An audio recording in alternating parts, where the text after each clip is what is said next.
Esto es 10 10 Televisión, el último del mes de junio, la última entrega pues de la temporada, fin de curso, julio acecha, Jaén descomprime y se desestresa.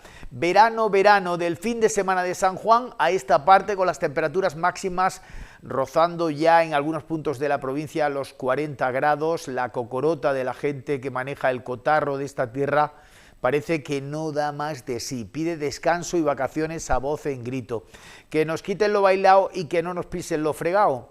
Es el tedio de la rutina, de las consignas 1000 veces repetidas por aquí, del registro de microseísmos imperceptibles para el pueblo llano. Es un ejemplo, una figura literaria, como los 3 detectados que eran de verdad en Jódar este fin de semana, sin que ningún galduriense se diera cuenta. De inesperadas danas a mediados de semana, es decir, ya mismo, que luego veremos en qué quedan. 10 entrevistas de actualidad vía telemática, vía Zoom, para analizar las claves de actualidad de la semana. Termina el mes, concluye el curso, 3 claves para atravesar todo el estío, todo el verano. La falta de personal de sustitución en la sanidad pública. ¿Qué será de nosotros este verano? En hospitales, en centros de salud, en ambulatorios. Lo comentamos con los secretarios generales del Sindicato de Enfermería SACSE, Donato Vargas, y del Sindicato Médico Francisco Javier Márquez Luque. Por cierto, mañana hay convocada huelga en la sanidad pública. El SACSE va junto al resto de sindicatos, el sindicato médico no.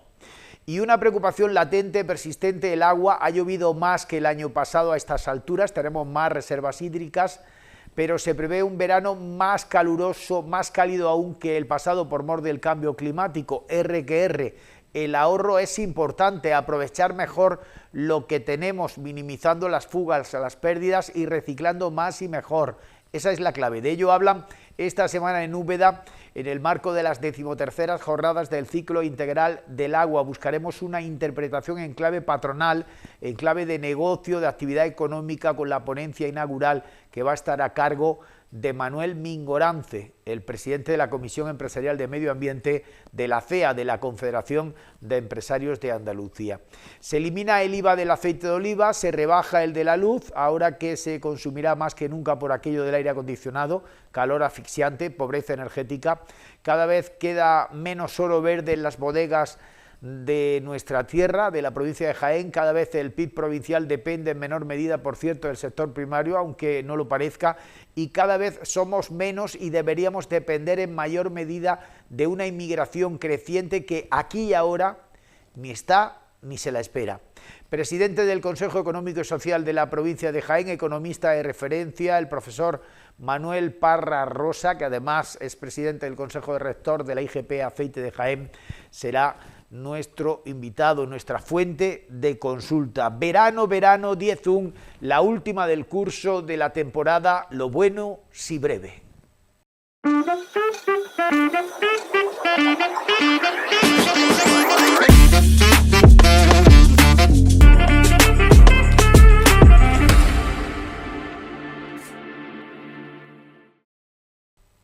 Las preocupaciones económicas siempre latentes en nuestra tierra, también en este fin de curso, una buena fuente de consulta permanente, gurú de la economía de nuestra tierra, presidente del Consejo Económico y Social de la provincia de Jaén, también del Consejo Rector de la IGP Aceite de Jaén, profesor Manuel Parra Rosa.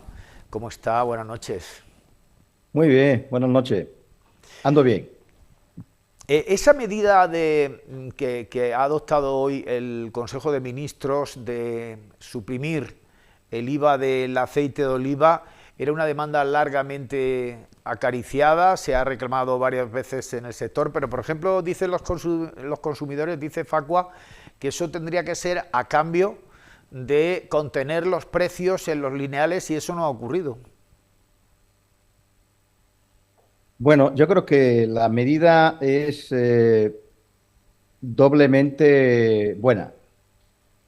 La primera es una medida cortoplacista, que es a partir del 1 de julio dejar el IVA en el 0%, pasamos del 5 al 0%, y esto debiera tener no un gran impacto, a mi entender, pero sí un impacto positivo en una minoría, una reducción en los precios que reactivase o que pudiese incentivar el consumo, que hay que recordar que hemos perdido muchísimo consumo del 2023 respecto del 2022 y ya en el 2022 habíamos perdido respecto del 2021.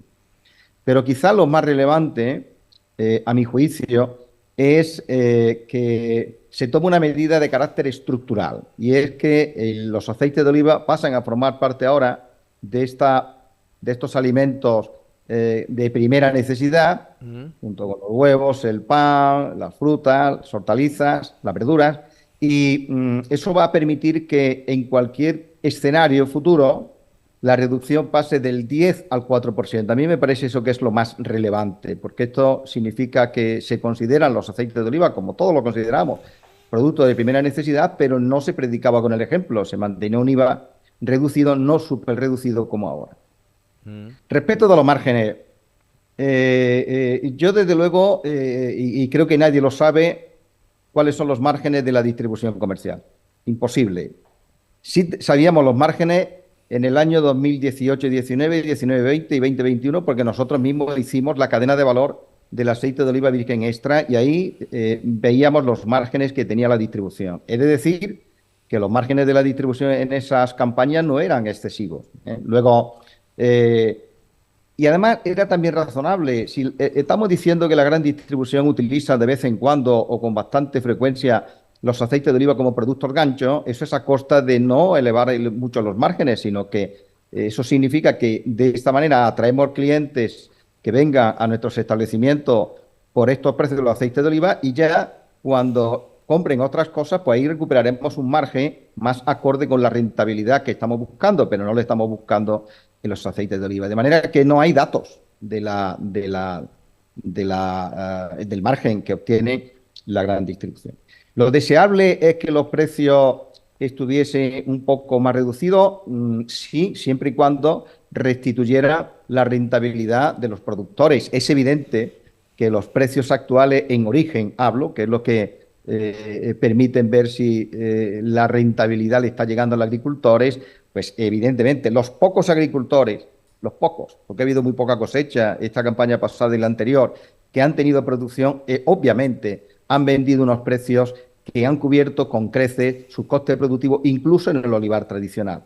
No digamos en el olivar intensivo y sobre todo en el superintensivo, que si se han vendido y se siguen vendiendo a 8 euros el kilo y los costes de producción son unos 60, unos 70 según los últimos datos, pues ya estamos viendo la rentabilidad. La rentabilidad seguramente habrá estado más ahora en aquellos pequeños o aquellos grandes productores, pero que han tenido la suerte de tener producción, que ha sido una minoría, y por lo tanto, digamos que la mayoría del sector no se aprovecha en absoluto de esta espiral de precios, entre otras cosas porque si hubiese habido muchos agricultores que se pudiesen haber aprovechado de la espiral de precios, los precios no hubiesen estado tan arriba, tan elevados, porque los precios están elevados por dos motivos: porque hay fidelidad y, en segundo lugar, porque no hay oferta. Si no hubiese fidelidad, pues los precios tampoco subirían. Es la consecuencia de estos dos elementos. Luego, no creo, sinceramente, no creo, por los datos que teníamos del 2018 al 2020-21, que haya habido un margen excesivo por parte de la distribución comercial en este asunto, ¿no? Porque tampoco a la distribución comercial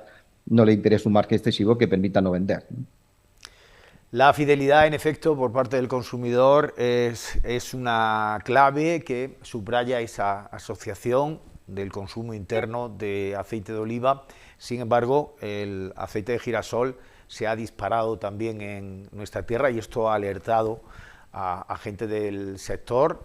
No es tan fácil, es tremendamente complicado volver a recuperar, ¿no?, esas cuotas de mercado, aunque habrá que ver qué es lo que ocurre finalmente, ¿no?, porque el ritmo de salidas de aceite de oliva mensual sigue estando en las 90 y tantas mil toneladas. Vamos a llegar al final de la campaña de comercialización casi con un stock cero, un enlace de campaña técnicamente cero, y en muy poco tiempo, septiembre, octubre, en ese periodo vamos a pasar de vender el aceite a 8 o 10 euros a quizás a venderlo a 4 o 5. Es una pulsión que no sé cómo puede digerir el sector. Bueno, ya se han cerrado operaciones a 4 euros, ¿no? Para el año próximo, ¿no? Eso ya es un indicador de que el sector está descontando una cosecha que, sin ser una cosecha récord, por lo que me dicen quienes saben de estos temas, sí que va a ser una cosecha importante y por lo tanto lo lógico es que los precios bajen al alza. Sobre el tema de la fidelización, en el año 2023 yo hasta el mes de abril manejaba datos que me permitían continuar con el argumento de una elevada fidelización de los consumidores, de los hogares españoles a los aceites de oliva. Porque pese al incremento de precios que ya estaba en destino, estaban los precios ya a 5 y pico para el virgen extra el litro en los establecimientos en el mes de abril del año pasado, del 2023, hace un poco más de un año. Sin embargo, el consumo de girasol solo había incrementado un 4%. Los aceites de oliva habían bajado el consumo bastante, un día y pico, creo que recordar, pero sin embargo el girasol solo había aumentado un 4%. Sin embargo, cuando analizamos los datos de final de año, observamos que el girasol efectivamente aumentó un 25%. Y el virgen extra, por ejemplo, disminuyó un 23-40%, ¿no? Es decir, digamos que hay dos escenarios, uno de una alta fidelización hasta un nivel de más o menos 6 euros virgen extra en destino, y luego vimos que esa fidelización ya no fue tal, sino que la gente se pasó al girasol, también por dos motivos. Primero, porque el girasol recuperó precios una vez que había pasado el calvario de Ucrania, en el sentido del castigo al grano de girasol, y luego, entre otras cosas, porque la gente que hasta el mes de abril había aguantado comprando aceite de oliva, cambiando menos la freidora, utilizando menos aceite, cambiando hábitos, a partir del mes de mayo cambió ya no de hábitos, sino que cambió de grasa. ¿Se puede recuperar ese consumo? Sí, yo creo que se puede recuperar. Incluso yo creo que algo que la gente se ha dado cuenta en esta es que los aceites de oliva, que eran un producto, como ahora reconoce el Ministerio de Primera Necesidad, pero unos productos además excelentes y arraigados, saludable y además arraigados a nuestra cultura culinaria de dieta mediterránea, pues estaban en unos precios antes que no hacían honor a lo que era el producto, unos precios muy bajos, ¿no? Yo creo que ahora el consumidor se ha dado cuenta que los aceites de oliva de calidad tienen un precio, evidentemente con 8, 9 euros, 10 euros, estamos viendo que obviamente los consumidores se están desenganchando, pero a mí no me preocupa tanto el canal de hogares, porque los hogares españoles ya venían disminuyendo su consumo de aceite y grasa en los últimos años. Es decir, que nosotros hemos pasado de consumir, y somos el país de los grandes productores que menos ha disminuido la demanda, pero ha disminuido. No tiene esto nada que ver con Italia, que por ejemplo en los últimos 20 años ha disminuido un 50% del consumo, o Grecia, que ha disminuido un 70%. El problema que tenemos aquí, y se ha comentado muchas veces, es que los jóvenes no consumen aceites de oliva. Y no es que no lo consuman ahora, no lo consumían cuando estaba a unos precios mucho más bajos. Ese es el gran reto que tenemos. Me preocupa mucho eso. Me preocupa todavía más el canal Horeca, porque los datos que estamos hablando aquí son de hogares. Evidentemente, en el canal Horeca no solamente se ha producido un hecho que los constatamos, primero que no utilizan aceites de oliva apenas, salvo contadas excepciones, sino que se está incumpliendo en general la normativa de los irrellenables. Y lo estamos viendo incluso en nuestra propia provincia, que deberíamos reflexionar si una provincia, la primera productora del mundo, no debiera dar ejemplo. Y de hecho, desde la IGP queremos hacer una campaña con la hostelería en este sentido, ¿no? A mí me preocupa mucho este tema más de largo plazo. ¿Qué pasa con el canal Horeca? ¿Qué está pasando con las marcas de distribuidor frente a las marcas de fabricantes? ¿Y qué pasa también con algo que cuando los precios están muy altos en origen, bueno, altos, está en lo que tiene que estar, porque esto lo fija la ley de la oferta y la demanda, pero cuando los precios están a los niveles que tenemos ahora en origen, es una mala noticia para incentivar la calidad. Porque si el argumento es que la calidad no se paga en origen y antes había un diferencial muy pequeñito, ahora, sobre todo los presidentes y presidentas de las cooperativas, van a tener más difícil convencer a los productores de que hagan calidad. Eso es una mala noticia de esta espiral de precios. Hablemos de liderazgos. Hace un par de semanas se celebraba en Córdoba la segunda edición de un congreso de ovicultura de la zootecnia que organizaba básicamente un grupo editorial, Mercacei, país invitado Portugal, el superintensivo como un modelo a tener muy en cuenta para una producción eficiente, barata. Lo del liderazgo oleícola de Jaén es un legado histórico que puede desmoronarse más pronto que tarde. Yo creo que no. Yo estuve en Mundo Olivar, asistí, además participé en un taller sobre marcas y demás, y efectivamente ahora hay una corriente, no solamente empresarial, sino una corriente de investigación, incluso investigación pública, de apoyo al olivar superintensivo, ¿no? Pero el liderazgo de la provincia de Jaén, más allá de que productivamente se va a mantener durante mucho tiempo, el liderazgo de la provincia de Jaén tiene que estar en el picual, porque cualquier otra variedad de aceite procedente de otra variedad de aceituna va a necesitar picual para estabilizar, ¿no? De manera que paradójicamente, cuando más superintensivo haya, más va a haber necesidad de que haya picual para poder estabilizar los aceites que vienen del superintensivo, que de momento son fundamentalmente de variedades muy oxidativas, ¿no? Es verdad que hay mucha investigación y se están sacando nuevas variedades que tratan de emular lo que son las bondades del picual, pero todavía la vigorosidad del picual no es aceptable para un olivar en seto superintensivo. Pero en Mundo Olivar yo hacía una reflexión que viene al hilo de lo que me planteas, y es que lo vamos a poner en marcha a través de la cátedra de la Caja Rural. Y es que desde Jaén, desde luego, y de la cátedra, lo que vamos a hablar mucho de olivar tradicional, porque es verdad que nuestra provincia, que tiene 300.000 hectáreas de regadío, que no es broma, tenemos una muy buena parte del regadío en España está en la provincia de Jaén, y siendo conscientes de que donde haya disponibilidad de agua no es mala opción el olivar superintensivo. De hecho, toda la parte de la zona de Villanueva de la Reina, además, se está proliferando mucho el olivar superintensivo. No hay no hay que ponerle puertas al campo, y por lo tanto eso se puede hacer. Pero también somos conscientes de que hay territorios donde el olivar, por más que se quiera, por tema orográfico y también temas estructurales de escaso tamaño de las parcelas, no es susceptible de transformarse ni siquiera en intensivo, ¿eh? Seguirá siendo un olivar tradicional. Y ese olivar tradicional entiendo yo que hay que apoyarlo, porque ese olivar tradicional genera bienes públicos que no lo genera, desde luego, el olivar superintensivo, y por lo tanto, insisto que desde la cátedra vamos a trabajar en este asunto, porque lo que sí se está notando desde hace tiempo, este congreso al que te referías lo organiza Mercacey, pero también Argomillora, obviamente, ¿no? Y insisto que una de las estrategias que nosotros recomendamos en la provincia de Jaén es superintensivo. Recomendamos más intensivo, pero lo recomendamos por una sencilla razón. Suponiendo una hipótesis de partida, que es que toda la provincia de Jaén nos pasemos al superintensivo, primero nos cargamos picual, no tiene ningún sentido siendo líder, porque el liderazgo se puede ejercer en producción y el liderazgo se puede ejercer en variedad. Nosotros vamos a seguir ejerciendo, si seguimos así, el liderazgo en variedad. Pero por otra parte, un elemento de diferenciación que tiene el olivar tradicional, que no lo tiene el superintensivo, que es la calidad certificada que tenemos en la provincia de Jaén, 3 figuras con DOP y una con EIGP. Obviamente, esta figura está basada en el picual. Si cambiamos de variedad, no se pueden certificar aceites con calidad diferenciada, ¿no? Luego, sin renunciar, lo que yo no es que me preocupe, o quizás sí que me preocupa, ¿no?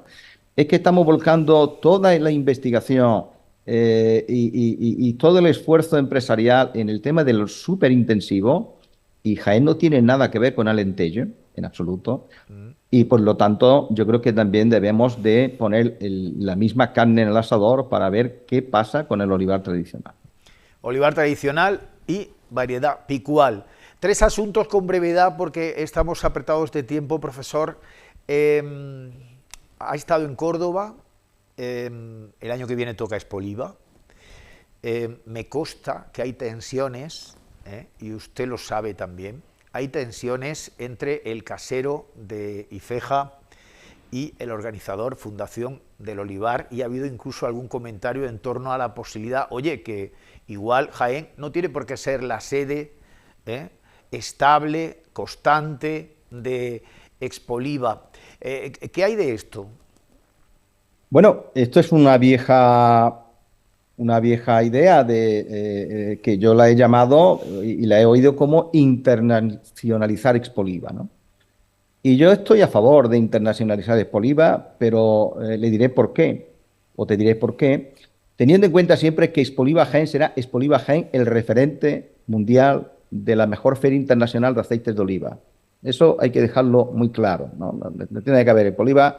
Sí es verdad que hay otras ferias, no tiene nada que ver con Expoliva. Expoliva, la gente que pinta algo en este sector viene a Jaén, pese a que tenemos la dificultad de añadida, como sabemos, de los desplazamientos y tal, pero la gente viene a Jaén y eso va a seguir siendo cada 2 años y por lo tanto eso no va a cambiar. Ahora, a mí no me parece mal que la experiencia de la gente organizando Expoliva aquí, esa experiencia pueda extenderse a otros países bajo el asesoramiento de Expoliva Jaén, que no se pierda evidentemente ese aval. A mí eso no me parece mal, es decir, ¿no? porque no me parece mal.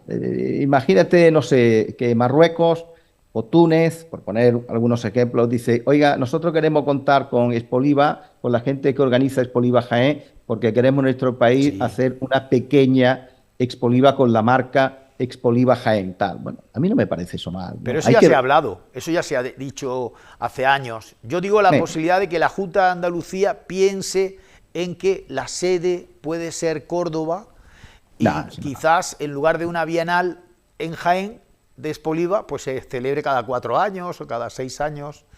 No, eso me ¿No? parece, eso me parecería un disparate. Yo eso no lo he oído en ese sentido, ¿eh? Me parece ¿No? un disparate. No. La posibilidad de hacerlo en Lo Córdoba, otro, no. Expoliva en Córdoba, no. el otro estoy de acuerdo. En esto, evidentemente, no estoy de acuerdo. Expoliva nació en Jaén, fue impulso de un prohombre, Hermenegildo Terrado. Esto tiene Cierto. marca propia.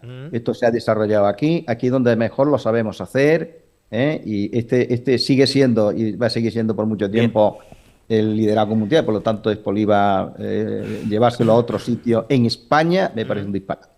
Muy breve, la bajada del IVA de la luz puede servir para combatir ese fantasma también muy recurrente de la pobreza energética cuando llega, por ejemplo, un momento como este, cambio climático, verano, temperaturas disparadas, en muchos hogares no se puede mantener una temperatura bueno, pues, necesaria para sostener la salud. ¿En qué medida se produce esta rebaja del IVA de la luz y qué interpretación se puede dar a bote pronto?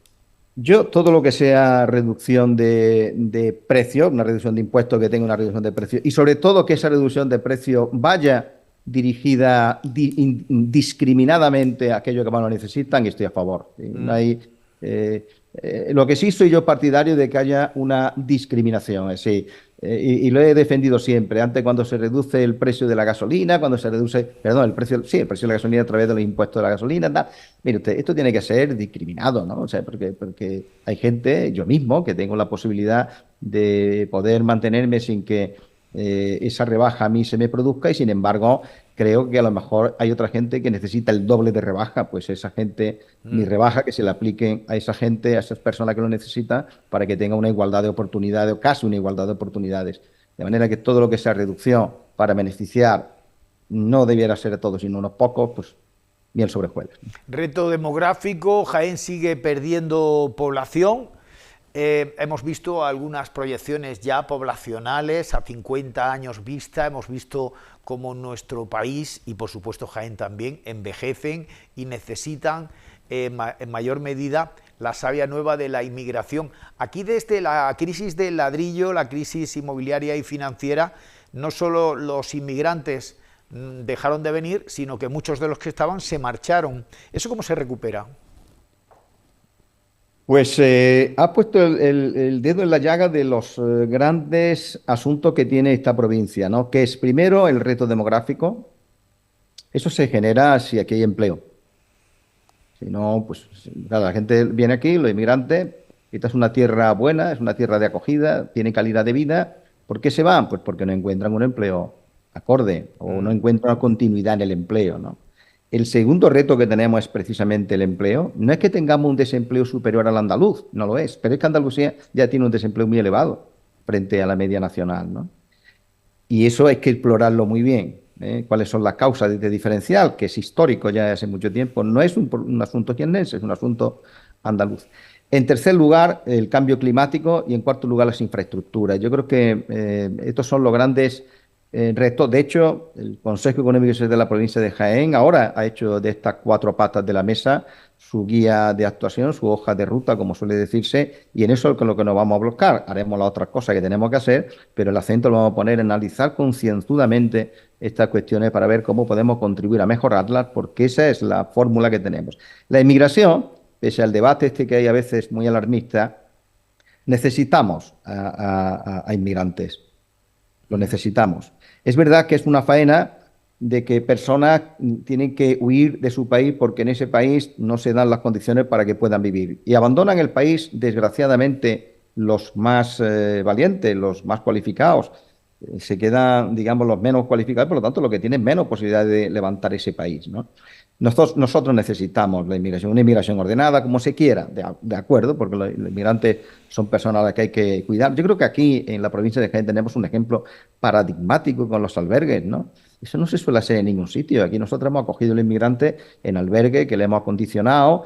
En fin, yo creo que los necesitamos y por lo tanto se necesita si generamos un empleo que los ancle en la provincia. Confiemos en ello, que el olivar siga dando empleo y también que la construcción se recupere en alguna medida, todo eso justo después de un verano que afrontamos ahora y cuyas claves más importantes hemos querido subrayar con una referencia inexcusable en el análisis socioeconómico de nuestra tierra, el profesor Manuel Parra-Rosa. Muchas gracias, profesor. Buen verano, no pase mucho calor, aunque es inevitable viviendo en Torre del Campo, y hablamos después del verano. Perfecto, muchísimas gracias por invitarme a compartir este rato contigo.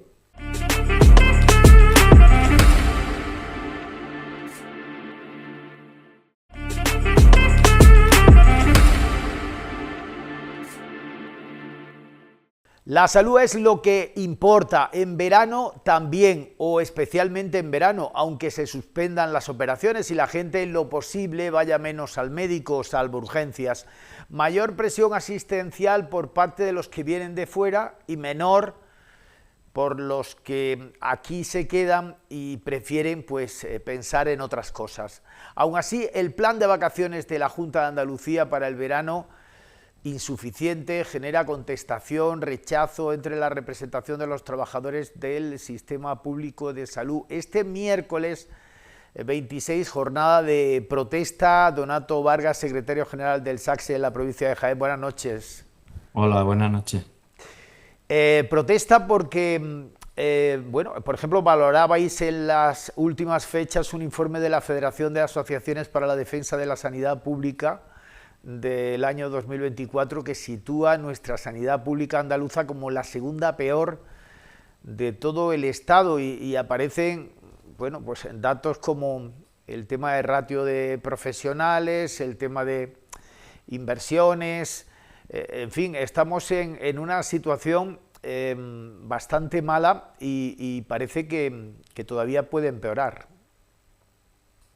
Pues decir que en estos momentos estamos en una situación bastante difícil, bastante precaria. Nosotros nos hemos encontrado que detrás de una pandemia donde todo el mundo lo hemos pasado muy mal, tanto los pacientes como los profesionales, donde en un momento determinado se nos llegaba a aplaudir. Nos estamos dando cuenta que después de pasar este tiempo, pues bueno, pues está pasando que está habiendo una disminución de los contratos eventuales que inicialmente empezaron en 12.000, luego pasaron a 7.000 y ahora pues se está reduciendo a 2.000 y algo. Entonces, por tanto, lo que se está produciendo es una disminución del número de ese tipo de contratos eventuales que nosotros consideramos que deben ser estructurales. Es decir, si nosotros nos pilló un poco el toro con la pandemia, lo que tenemos que hacer es reforzar nuestros servicios sanitarios, tanto a nivel estructural como a nivel de recursos humanos. Y lo que no se puede hacer ahora, independientemente de la situación en la que nos estamos encontrando, es que se disminuya este tipo de tipo de personal en todas las categorías profesionales. Porque esto está suponiendo un problema muy serio hacia nosotros, pero muy serio principalmente para la gente para la que trabajamos, que son nuestros pacientes. Y eso afecta después a la seguridad del paciente. A la seguridad del paciente y a la seguridad del profesional, porque habéis hecho una campaña del SACSE para sensibilizar a la ciudadanía, pero los casos de agresiones a sanitarios, a enfermeras, a enfermeros, a fisioterapeutas, están a la orden del día. Eso bueno, está pasando muy a menudo. Yo siempre digo que es un tema complejo, debe de ser un tema de concienciación social. Yo no quiero culpabilizar a la sociedad en general, pero sí es cierto que está habiendo una serie de consecuencias que están provocando este tipo de situaciones que afectan a nuestros profesionales, a todas las categorías, ¿no? No solamente enfermería, afecta a todas las categorías que conforman el servicio, nuestro sistema público andaluz. Esto tendría que tomarse una serie de medidas nuevas. Sí, lo tenemos protocolizado, pero es verdad que cada día están saliendo fallos. Entonces, por tanto, yo considero que se deberían de complementar con lo que tenemos actualmente. Pero sí, por desgracia, esto está pasando cada vez más a menudo. En general, ¿cuál es la situación porque hay un discurso por parte de la consejería, la propia consejera en este mismo programa hablaba de que se iban a cubrir suficientemente y que si había problemas se iban a cubrir suficientemente las vacaciones del personal sanitario y que si había problemas, pues eran problemas porque entrábamos ahí un poco en el discurso maniqueo de lanzar la pelotita y responsabilizar de falta de previsión al Ministerio de Sanidad. En general, ¿cuál es el panorama que vosotros vislumbráis para el verano en una tierra como la nuestra, en una provincia como la de Jaén? Vamos a ver, por ejemplo, ambulatorios y centros de salud cerrados durante algunas semanas. ¿Qué va a ocurrir en nuestros pueblos, especialmente los más pequeños? Bueno, vamos a encontrar con una situación, bueno, ya estamos teniendo esta situación, pero nos vamos a encontrar con una situación que se va a profundizar en una situación muy compleja por falta de profesionales, bien sea porque existe un sistema de falta de contratación, que, bueno, o a veces también por falta de profesionales, pero lo que está claro es que estamos reivindicando una serie de circunstancias, estamos reivindicando que esto está pasando, que esto va a pasar. En nuestra situación real, a nivel de nuestra provincia en concreto, me temo que sea que en diversos, si no centros de salud, algunos pueblos, sobre todo los más alejados, distintas horas de a lo largo de la mañana en consultas de consulta ordinaria, me estoy refiriendo, tanto de médicos como de enfermeros, van a tener que cerrar. Y por supuesto, lo que estamos hablando a nivel hospitalario, la mayor parte de los hospitales, efectivamente, hay un cierre de camas, con lo que ello soporta. Ello supone una disminución de la actividad quirúrgica y de la actividad diagnóstica. ¿Esto qué supone consecuentemente? Un aumento de las cargas de las listas de espera. Y el paciente al final será el que sufrirá todo este tema, como ya he dicho antes, de seguridad del paciente, que realmente, bueno, pues, a mí me da mucha pena y lamento todas las molestias que se están provocando, pero hay que decir la realidad. Y la realidad es que ahora mismo el nivel de sustituciones, el nivel de falta de contratación de todo tipo, ya estoy hablando no solamente de vacaciones, sino de reducciones de jornada por cuidado de hijos, de cuidado de familiares mayores. Todo esto, hay muchísimos contratos que no se están cumpliendo y donde había X profesionales, ahora hay X menos, muchísimos menos de los que debería de haber según compromisos que se habían adquirido con la Consejería de Salud. Claro, el comentario general, Donato Vargas Saxe, es que esta la presión asistencial que sufren los profesionales que están en el sistema público de salud andaluz, que, llegado el momento, prefieren cualquier oferta en otra comunidad autónoma o país de la Unión Europea, porque trabajar aquí es una actividad de alto riesgo. Pues, por desgracia, nosotros este año, por ejemplo, nuestros chavales que acababan sus estudios de grado, estaban trabajando en cuanto acababan su carrera. Ahora mismo, el 90 y tantos % de la gente que tenemos que han acabado, por ejemplo, el grado de enfermería en la Universidad de Jaén se están yendo a otras comunidades que le están dando 5, 6, 7 meses de contrato. Aquí ahora mismo eso es totalmente inviable.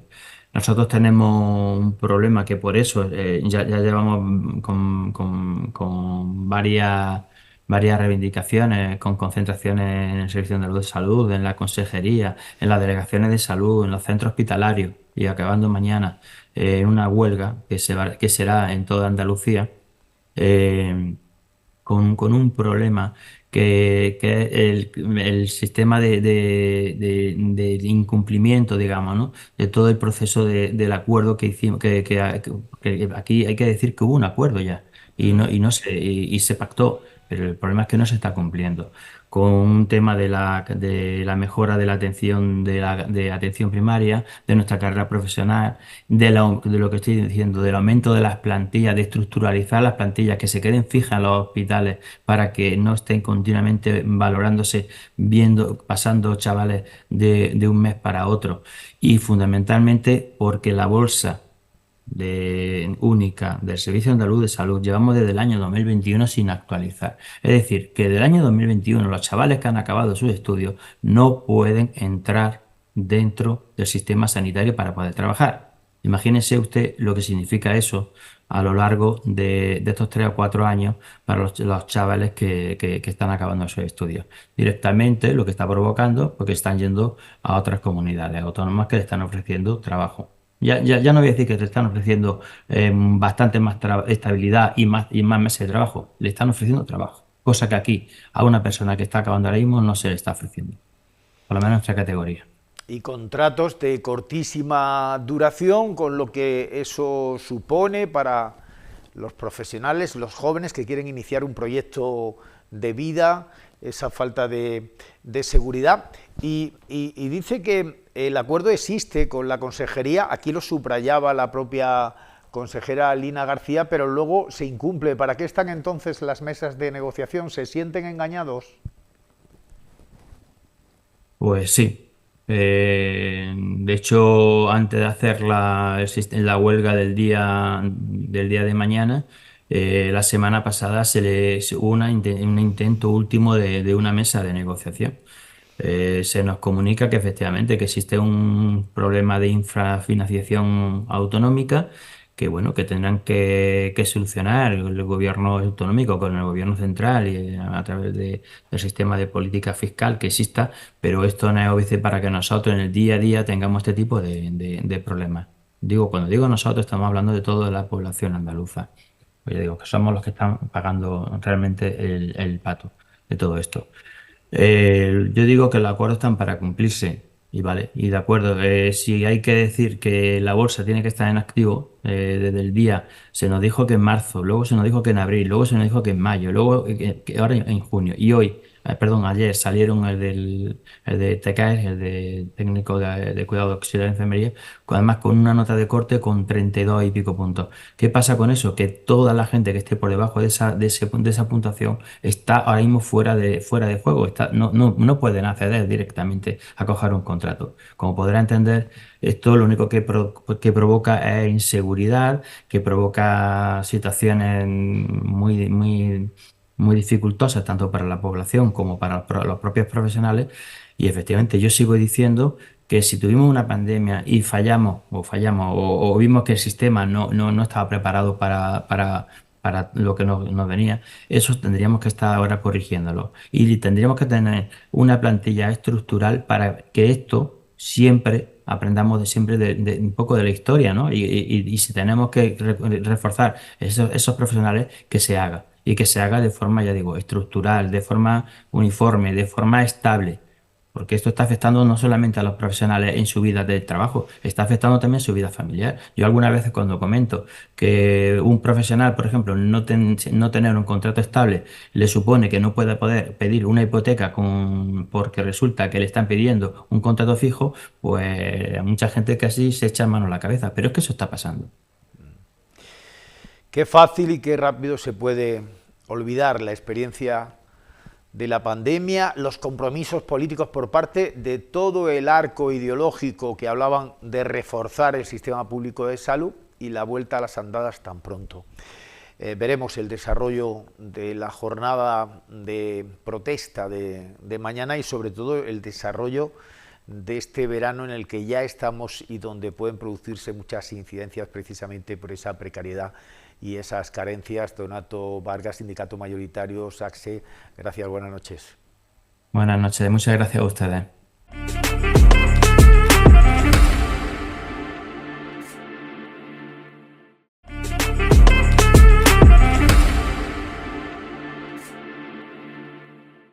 El sindicato médico fue aliado de la oposición política necesariamente cuando se produjeron aquellos primeros recortes en la financiación del sistema público de salud andaluz como consecuencia de la crisis del ladrillo, de la crisis inmobiliaria y financiera. Desde la llegada del PP al gobierno de la Junta, principiando 2019, muchas cosas han cambiado. Francisco Javier Martínez Luque es el secretario general del Sindicato Médico de Jaén. ¿Qué tal? ¿Cómo está? Buenas noches.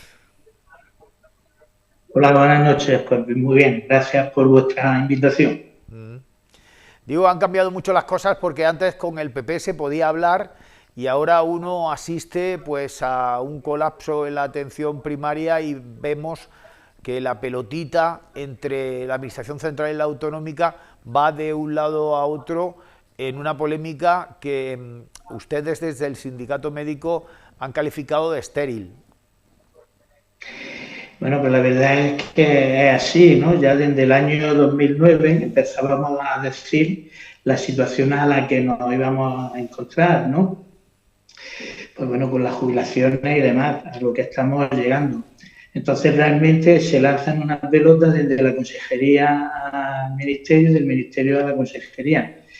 Pero lo que estamos viendo es eso, que bueno, que existe un problemón, Vamos, la atención primaria está agonizando, pero no solamente la atención primaria, sino que en nuestros hospitales aquí en la provincia de Jaén pues también tenemos muchísimos problemas, porque no se están cubriendo las jubilaciones, vienen a tardar de 2 a 3 meses en que se cubran, pues bueno, el dinero que se invierte pues cada vez es menor, Nos estamos dando cuenta, por ejemplo, que en el tema de sustitución de este verano, pues tema de se lo han dedicado pues 5 meses para sustitución de personal del servicio de urgencia. En el 2022 pues se presupuestó 15 meses, en el 2023 se presupuestaron 20 meses, en el 2024 tan solo se ha presupuestado una sustitución de 5 meses y de esos 5 meses uno es para el hospital de Alcaudete, que depende también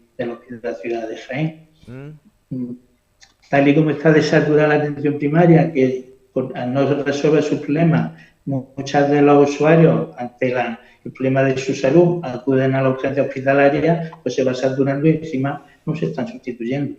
Ya, el problema de las sustituciones es crónico, la falta de médicos, se ha hablado del aprovechamiento, se planteaba desde la Junta de Andalucía de los MIR, pero claro, desde sindicatos como el suyo se advierte en qué condiciones van a trabajar estos médicos internos residentes que para, por ejemplo, la ministra de Sanidad, trabajar en esas condiciones podría ser algo ilegal y luego en otros casos ustedes han analizado y han dicho habrá que incentivar también esa presencia sustitutoria de los MIR, ¿no?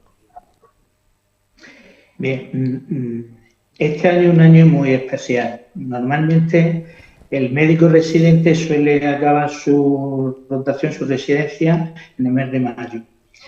Este año se acaba en septiembre, como consecuencia de que por la epidemia de COVID pues se incorporaron pues, después del verano. Entonces siempre se ha contado con ellos para intentar paliar el déficit que hay de profesionales y para intentar cubrir las bajas que se producen por los descansos en los periodos vacacionales. Entonces, la consejería dice que el residente vaya a pasar la consulta de los contratos que le van a ofertar luego en septiembre. Nosotros lo que hemos dicho es que eso tiene que ser retribuido. Hay comunidades, por ejemplo, la comunidad gallega, donde al presidente le ofertan un incentivo, creo que entre 400 y 500 euros, y debe ser voluntario. Y debe ser también respetándose que, bueno, aunque el residente de medicina de familia del último año, el R4, está capacitado para pasar su consulta solo, siempre y cuando tenga accesible pues un compañero al que le pueda consultar las posibles dudas que puedan aparecer. Si se dan esas circunstancias que se le incentiva económicamente porque va a hacer un trabajo que no está dentro de lo que es su actividad como médico en formación, si se asegura que va a tener acceso a un compañero que le pueda asesorar en el caso de duda, y si se hace el cumplimiento voluntario, estaremos de acuerdo, si no, nos seguiremos negando.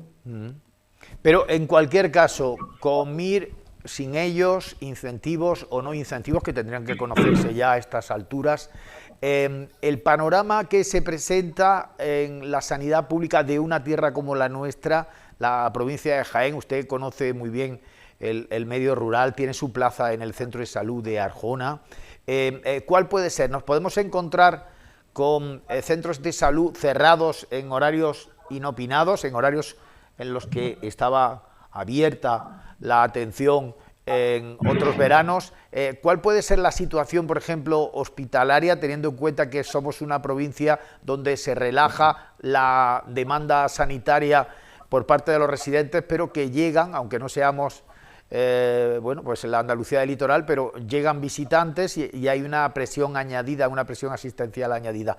¿Cuál puede ser la foto de este verano 2024?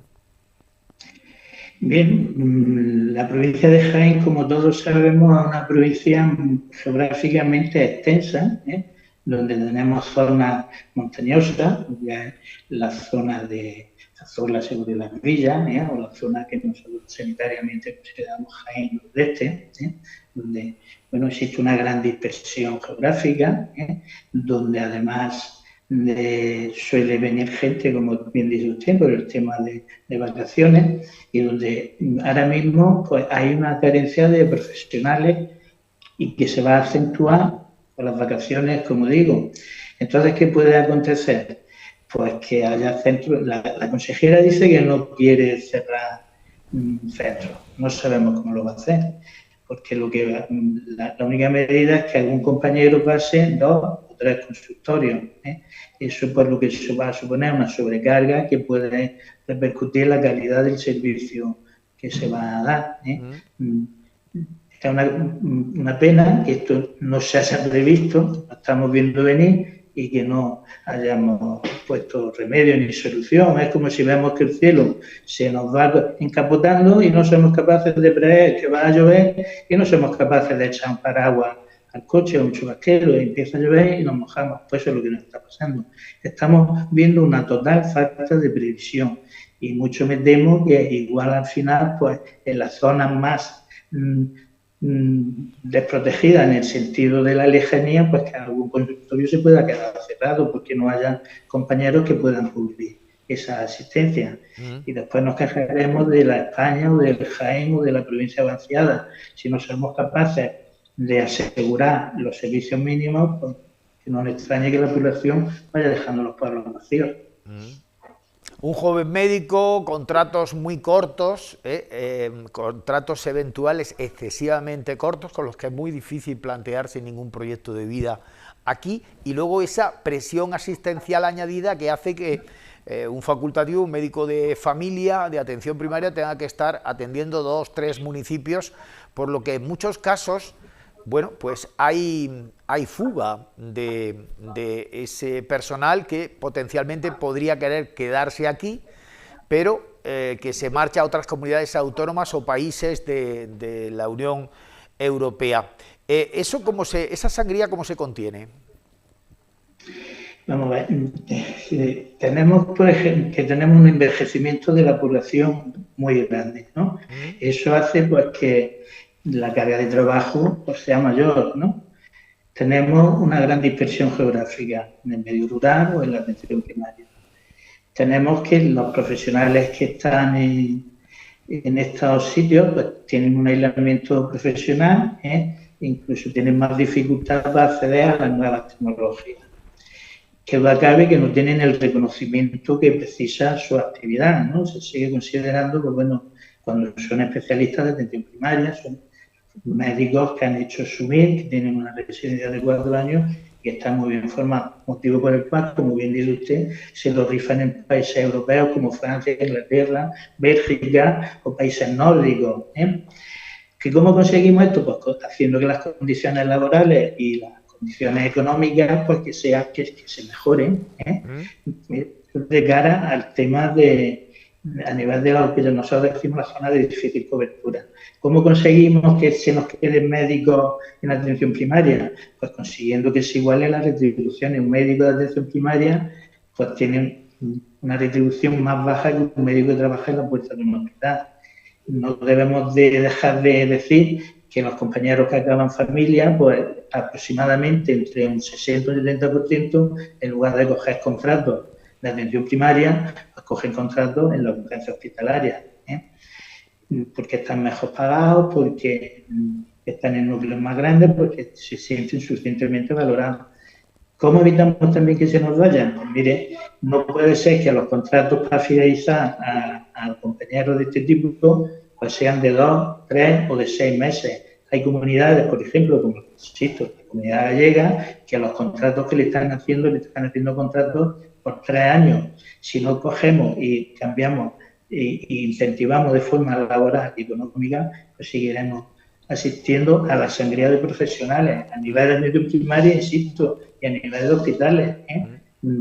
Darle el dato, por ejemplo, en el hospital de Úbeda, San Juan de la Cruz, pues ahora mismo de urólogos, de 6 urólogos que hay como plantilla estructural, solo hay 3, porque unos concursos de traslados que se han estado desarrollando.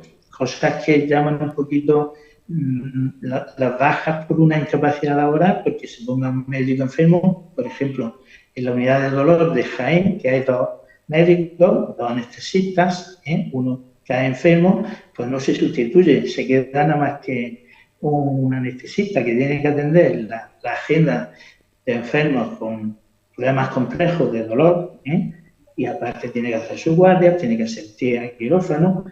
Si nos encontramos con la situación de que pacientes con problemas, insisto, complejos de dolor, que ahora mismo no se pueden aliviar con fármacos y demás, pues se le está dando cita para febrero de 2025. Si no nos planteamos esas cosas y empezamos a resolver, pues esto, insisto, vamos muy mal. Claro, y luego a esos pacientes que están al borde pues, de la desesperación, a veces pagan con el más débil y el más inocente, ¿no? Y se trastoca ese panorama tan reciente que hemos olvidado en tan poco tiempo de salir a aplaudir cada tarde-noche, a culpar ahora al sanitario de lo que está ocurriendo. Mañana hay una huelga convocada por muchos sindicatos, pero el sindicato médico no está ahí. Entonces, parece que están casi todos o todos, menos el sindicato médico, y usted me tendría que explicar, secretario general del Sindicato Médico de Jaén, que todos los demás han perdido el paso y que lleva el paso bien, hablando de atención primaria y de médicos de familia, su organización. Sí, vamos a ver, nosotros no podemos la huelga que mañana van a realizar otras organizaciones sindicales por el sencillo hecho de que en el pacto que se firmó sacaron fuera las reivindicaciones que hacíamos para los médicos de familia. Entonces, no podemos apoyar algo que nosotros nos sacan fuera. Entonces, nosotros buscamos también mejorar nuestras condiciones laborales y económicas. Si nos sacan fuera, pues no podemos apoyar ese pacto y entonces lo que reivindican estas organizaciones es el cumplimiento del pacto. En ese pacto, entre otras cosas, lo que hablaban es de la calidad de la agenda médica, eso ya se consiguió en un acuerdo que tuvo el sindicato médico con la consejería, que por cierto no se está cumpliendo, donde para aumentar la calidad de la asistencia acordamos que el médico de familia no vería más de 25 pacientes al día. Si veía más de 35, se generaría una agenda para una continuidad asistencial, se vería por la tarde.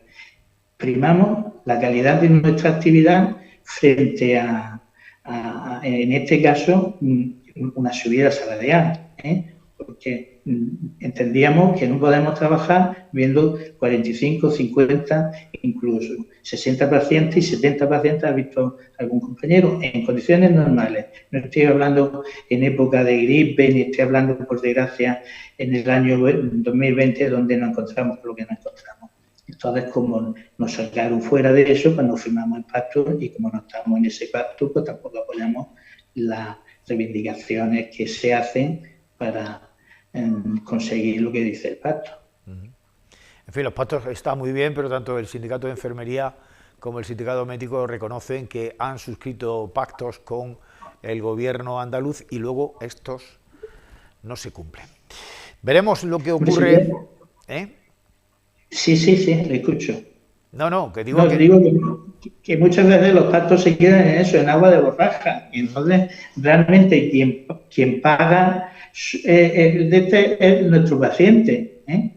Que cómo se soluciona, ¿por qué esto va aguantando? Porque generalmente el médico es muy vocacional, y sigue, bueno, de acabar fuera de su jornada laboral, de que ahora, pues por ejemplo, para irse de vacaciones, pues asumirá el trabajo de un compañero y en el mejor de los casos, de una plantilla, pues se quedarán 2/3, y en algunos casos incluso a veces se quedan el 50%.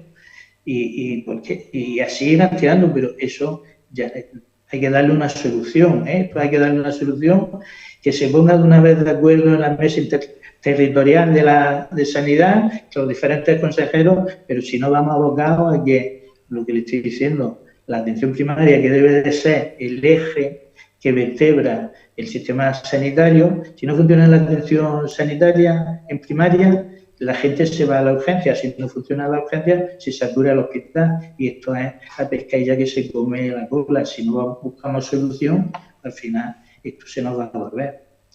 Y a los datos nos podemos remitir. Los mismos datos del Ministerio de Sanidad, que está hablando que vamos a tener déficit de médicos de familia pues hasta el 2030, que en el 2030 a lo mejor se equilibra la cosa, y en el 2035 a lo mejor puede haber superávit. Mi pregunta es, en los próximos 11 años, ¿qué hacemos? ¿Cómo solucionamos esto? Pues pidiendo a médicos, a facultativos como usted, y como han hecho muchos afortunadamente, que no se jubilen, que aguanten hasta los 70 años.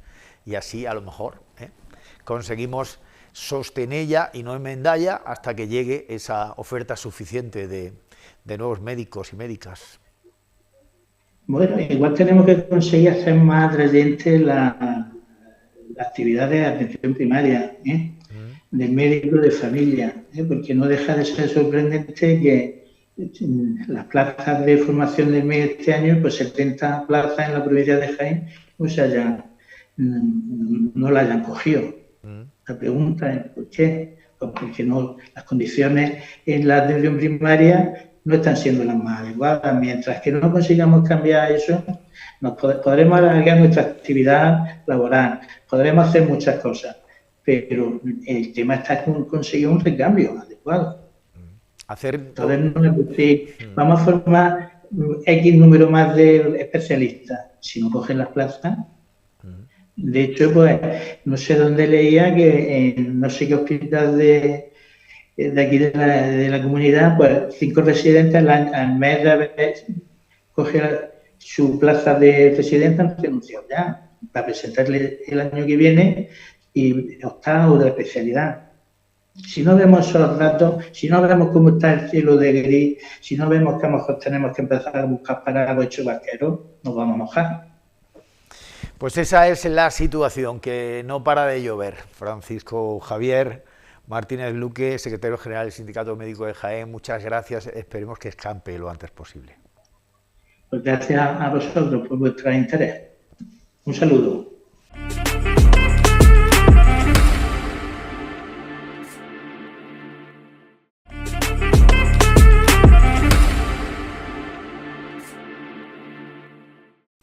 Úbeda acoge esta semana 26-27 las 13ª jornadas del ciclo integral del agua, el agua y la actividad económica, ponencia inaugural a cargo del presidente del Consejo Empresarial de Medio Ambiente de la CEA, de la Confederación de Empresarios de Andalucía, Manuel Mingorance. Bienvenido, buenas noches.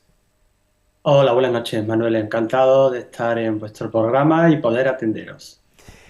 Pacto con la Junta de Andalucía, encuentro a principios de año, era otro escenario, ha llovido después, no obstante, la hipótesis plausible que se baraja en ese estudio de la patronal andaluza es un escenario sin agua suficiente para mantener la actividad económica, sobre todo en el sector primario y también en el sector de servicios, en el sector de hostelería. Así es, no es que no haya agua, hay agua, pero no hay agua suficiente. Nuestros embalses están a un 40 y tantos %, las necesidades hídricas para el desarrollo de la actividad económica y empresarial, tanto en el sector primario agrícola como en el sector industrial, y el consumo de los hogares en Andalucía es en torno al 50%. Estas lluvias nos han aliviado, pero estamos todavía por debajo de las necesidades medias de los últimos años.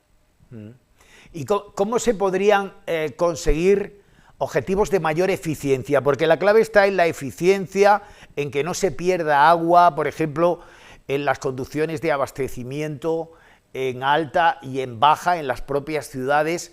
La ya ex consejera de Agricultura les decía en ese encuentro, al llegar a ese acuerdo a principios de año, que la Junta de Andalucía en obras hidráulicas iba a desarrollar una inversión de 1.500 millones de euros, la mayor parte de los cuales todavía no han llegado. ¿Cómo se logra esa eficiencia sin gasto público?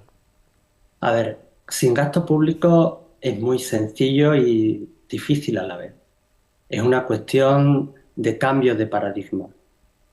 El agua, aunque suene un poquito estridente, no se puede fomentar su uso, no estamos en una época de fomento del uso del agua, sino estamos en una época con un paradigma que es la concienciación del uso eficaz del agua.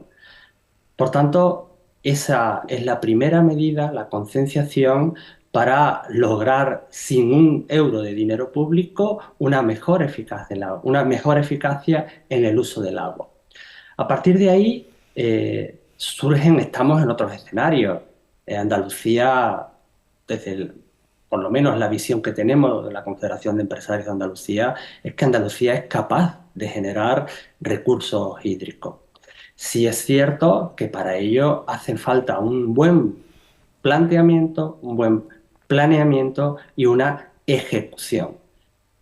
¿De dónde pueden salir esos nuevos recursos hídricos? Pues tú lo has comentado. En primer lugar, la reparación de las líneas de transporte de agua existentes, donde se van un porcentaje considerable del agua que hay disponible en Andalucía. Hablamos de más de un 30%. Y en segundo lugar, pues con nuevas infraestructuras, tanto de la que llamamos terciario, que es la regeneración de las aguas residuales para su uso industrial o incluso en agricultura, y la desalobración, que es diferente a la desalación, porque hay agua que es regenerada pero con mucho contenido en sal y no es apta para la agricultura ni para los usos terciarios. Y en tercer lugar, con la desalación. Con estas tres medidas nosotros creemos que Andalucía podía alcanzar un nivel de estabilidad de los recursos hídricos que es lo que no ha quitado, lo que ha despejado de nuestro planteamiento inicial estos 7 años de sequía. Ten en cuenta, Manuel, que los periodos de sequía en Andalucía históricamente eran de 4 años y ya vamos por el 7º. Por tanto, la clave en esa ponencia de mañana de la apertura de las 13ª jornadas sobre el ciclo integral del agua debe estar en esa eficiencia y en la aplicación del I+D. Yo tengo una duda, y es que estamos hablando de empresa, de economía, también de lobbies económicos, de actividad. Uno puede pensar que lo mismo que ocurre con las inversiones, donde más población está, más intereses económicos, el litoral de Andalucía. Usted es dirigente de la CEA. Uno debe entender que el agua finalmente acabará donde haya más interés económico. El agua acabará donde haya más interés público, y el interés público es también interés económico y empresarial. El desarrollo económico y empresarial, y el agua está ligada al desarrollo económico y empresarial de Andalucía. No, te doy un dato: el agua supone el 38% del PIB, de la actividad económica en relación con el PIB de Andalucía. Por tanto, ese PIB es riqueza, es generación de empleo y es mantenimiento y consolidación del estado de bienestar. Desarrollo económico, desarrollo empresarial, agua e interés público son indisolubles. Pues nos quedamos con ese mensaje y estaremos, por supuesto, muy pendientes de la ponencia, de la conferencia inaugural de las jornadas en las próximas horas. Gracias, a pesar de su apretada agenda, Manuel Mingorance, Confederación de Empresarios de Andalucía. Hasta muy pronto. Muchas gracias a vosotros y adelante. Hay recursos y capacidad en Andalucía para generar recursos hídricos. Agua. Agua.